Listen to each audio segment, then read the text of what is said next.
Ensuite, d'aller dans l'onglet paramètres. Ensuite, dans messagerie, assistant de répondre, dans la section réponse, tapez votre message, les réponses automatiques, etc. etc.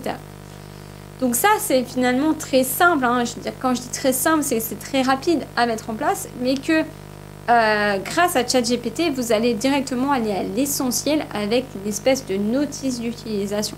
Et vous allez ne pas perdre du temps à trouver ces fameux paramètres qui peuvent être un peu noyés dans les différents paramètres de Meta et de Facebook.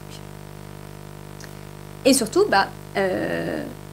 il vous dit comment faire. Donc, peut-être qu'il y a certaines personnes qui ne savaient pas que c'était possible de faire.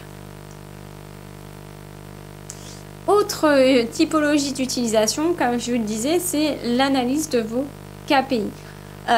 Vous allez recevoir beaucoup de statistiques, surtout si vous êtes sur de nombreux réseaux sociaux, même si certaines statistiques peuvent se ressembler. En tout cas, le nombre de ces KPI, le nombre de ces statistiques sont très grands. Et donc, du coup, clairement, ça peut être hyper compliqué à analyser face à ce monticule de statistiques.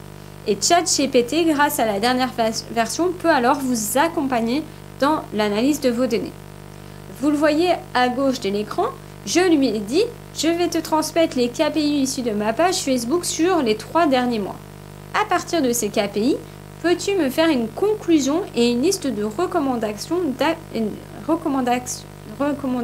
d'action à mettre en place afin d'obtenir plus d'abonnés et d'engagement ?»